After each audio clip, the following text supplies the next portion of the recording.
দ্রব্যমূল্যের ব্যাপারটা for sure জানি। আপনি যখন বলবেন যে দ্রব্যমূল্য বাড়ছে বা দ্রব্যমূল্য নিয়ে আপনি কথা বলবেন, এটা আরেক ধাপ বাড়ে।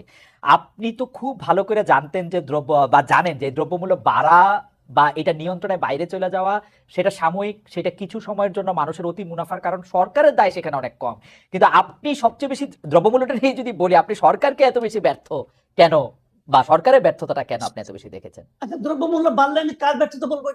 এটা তো দ্রব্যমূল্য পাল্টা প্রশ্ন করেন, এটা আমার ব্যর্থতা, আর আপনার ব্যর্থতা, এটা কার ব্যর্থতা?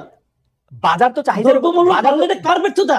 আচ্ছা, দ্রব্যমূল্য বেড়ে গেল, বেড়ে গেল কি কারণে বাড়লো সেগুলি না হয় আপনি যদি খুব শার্প হন, আমি যদি খুব শার্প হই, আমি যদি খুব কানেক্টেড থাকি, আমি হয়তো আইডেন্টিফাই করতে পারবো যে ওর কারণে বাড়ছে।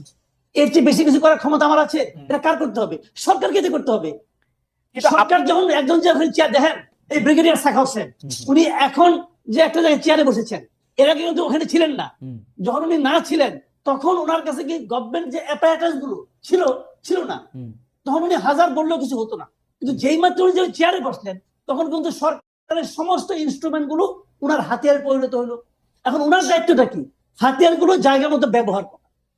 যদি ব্যবহার কেউ না করে আর যদি বলে যে আমি লিগেসি নিয়ে আসতেছি, আওয়ামী লীগ আমাদের হয়েছিল, আমি কি করব, তাহলে বুঝতে হবে কি যে উনি ওই হাতিয়ারগুলো হয় দেখতে পাননি, অথবা ওই হাতিয়ারগুলো ব্যবহার করতে জানেন।